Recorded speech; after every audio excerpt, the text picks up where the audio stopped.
Okay, I find this kind of hilarious. Creationism bears all the hallmarks of a conspiracy theory.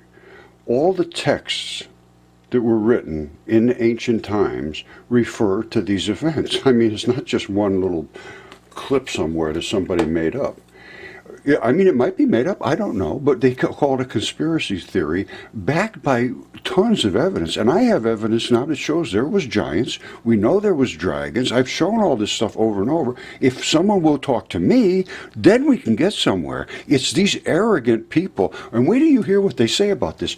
People that think God is real are conspirators. They think, oh, they're just crazy people. And the earth is very young, and that is true.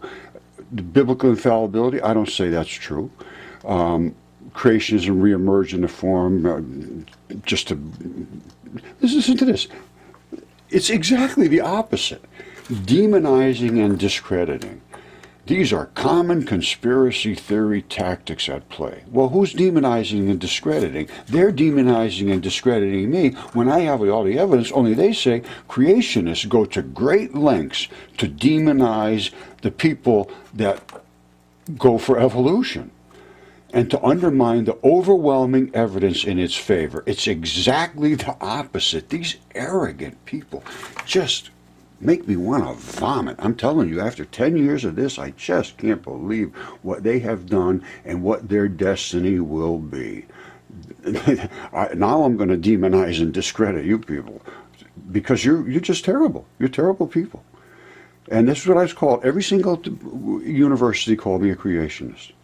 Oh, you must be a creationist, or giants and this and that, big deal DNA. We don't care about the specimens. We don't care about the giants. We don't care about all that because we are in our own little perfectly happy, deluded world. We are PhDs. Okay, my friends, when I found my mud fossils and I went to Yale and all the other universities, it was met with skepticism, obviously, but I was also met with the fact that it presented a creationist representation of the universe because it was giants and they were DNA certified, the whole 9 yards, so they were rejected. Now they call this academic rigor, the conversation. Guess what they're saying now? They're saying that anybody who believes in God is a conspirator. Hallmarks of a conspiracy theory because creationism. They think, just roll this over in your mind. Just think about this for a second. You have to agree with the Big Bang Theory or they will fail you in school. That's just a fact.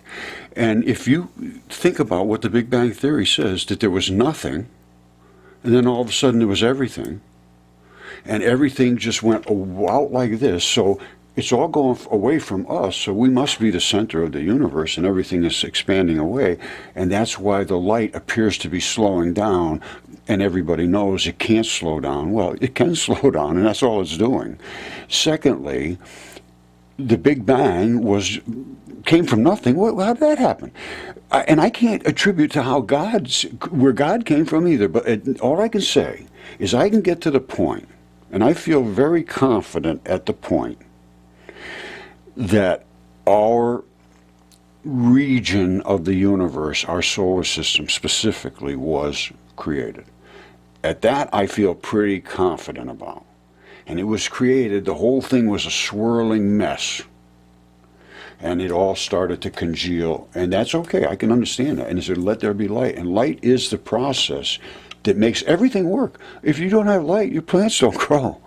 Your plants don't grow, nothing lives, zero. You don't live off of nothing. You live off of the things that plants end up creating. Plants and bacteria are the manufacturers of molecules and atoms. Basically, that's exactly what it is. They take the light and they make it into atoms. Light becomes atoms.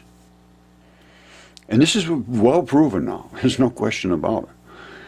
So when we talk about these people calling people to believe in God conspiracy theorists, and listen to this, at the very end they come down to their agenda. We don't want to be able to talk about this anymore.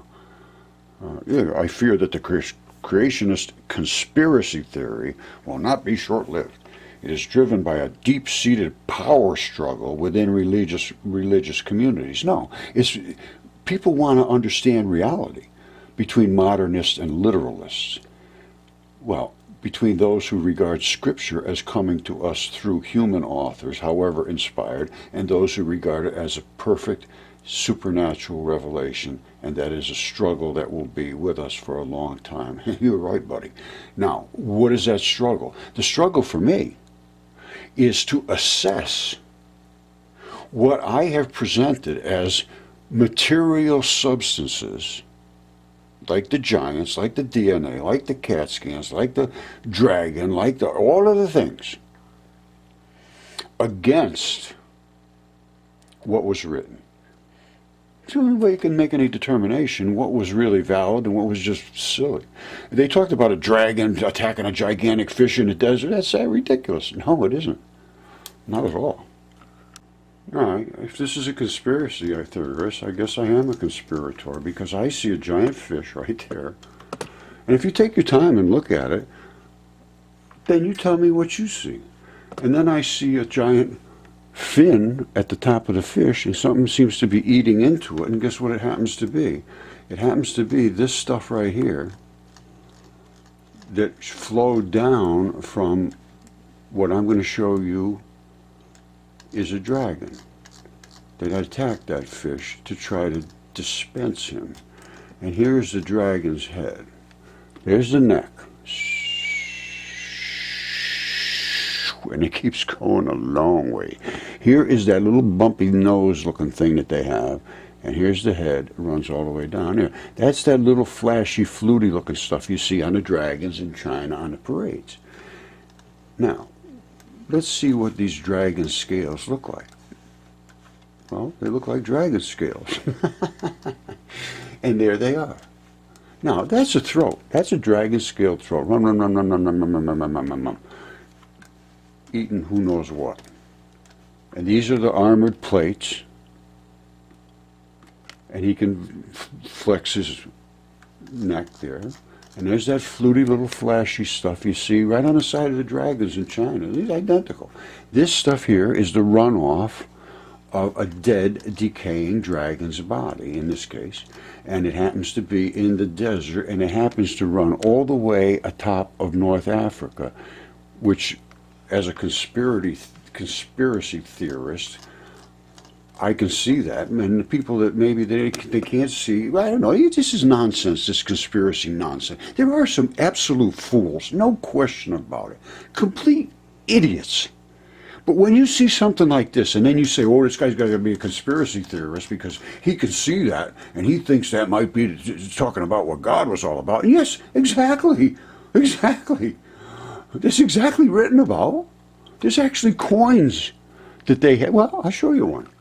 I'm going to leave it at that, but I'm going to tell you what. Since 2015, I have been approaching the academics with all the necessary information.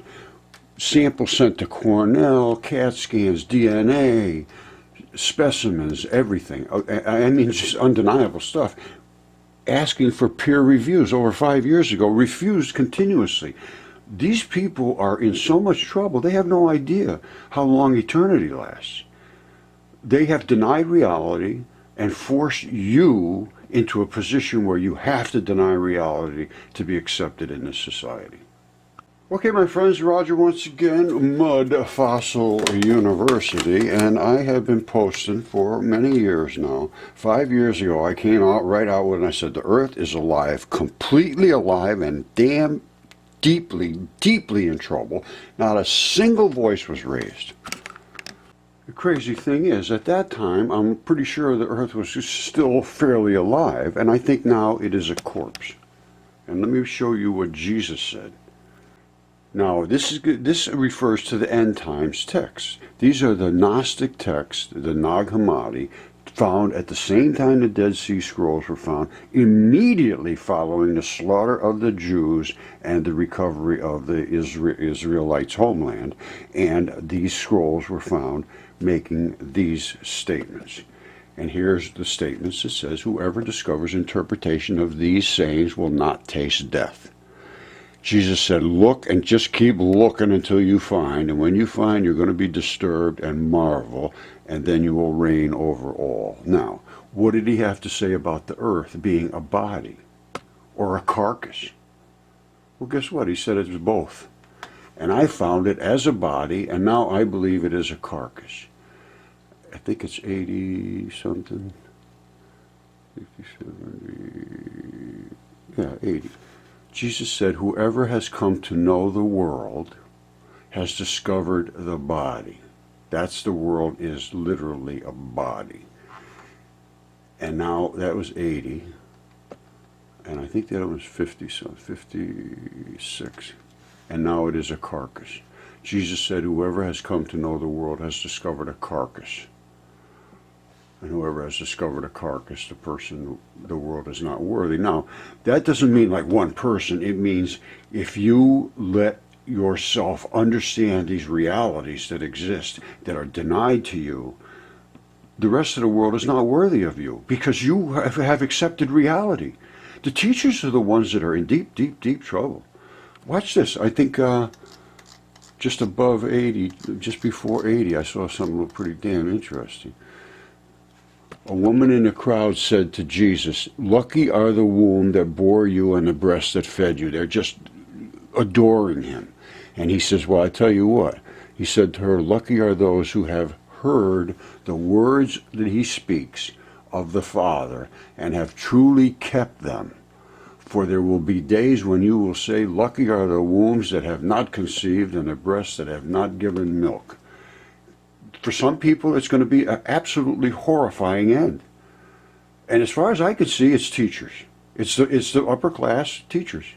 They're in so much trouble, they just can't even imagine. They are the ones that force you to deny God, to pass your schools.